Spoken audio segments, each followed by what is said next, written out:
কিন্তু শরীয়তের বিধান বিভিন্ন ধরনের কোরবানি কিন্তু এক নয়। সে সময় কোরবানি বিধানটা ছিল বিভিন্ন ধরনের। সে সময় যারা কোরবানি দিতেন আসসালামু আলাইকুম বললে ওয়ালাইকুম আসসালাম ওয়া রাহমাতুল্লাহ, এই আমলটা দরকার আছে না? এটা কার নির্দেশ?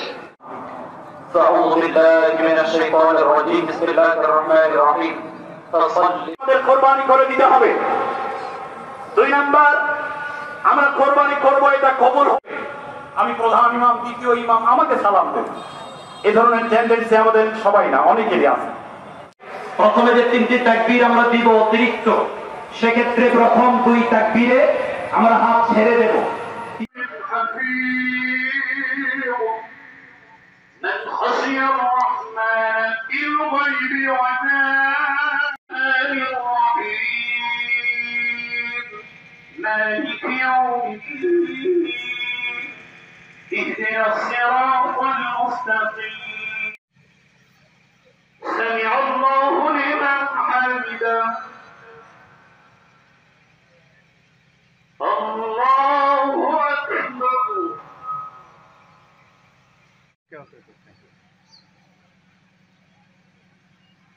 الله أكبر السلام عليكم ورحمة الله ঈদুল আজহার দুই রাকাত নামাজ জামাতের সঙ্গে আদায় করলাম। আল্লাহ যদি কোনো ভুল ত্রুটি হয়ে যায় তুমি আমাদেরকে ক্ষমা করে দাও। আমরা যারা তোমার কাছে দুইখানে হাত তুলে ধরেছে মাবুদ, আমাদের মধ্যে অনেকের আব্বা জান দুনিয়া থেকে আল্লাহ মা ঘুমাতে পারে না, একবার দাঁড়ায় আর একবার বসে অর্থ করে সকলের কোরবানি তুমি কবুল করে নাও।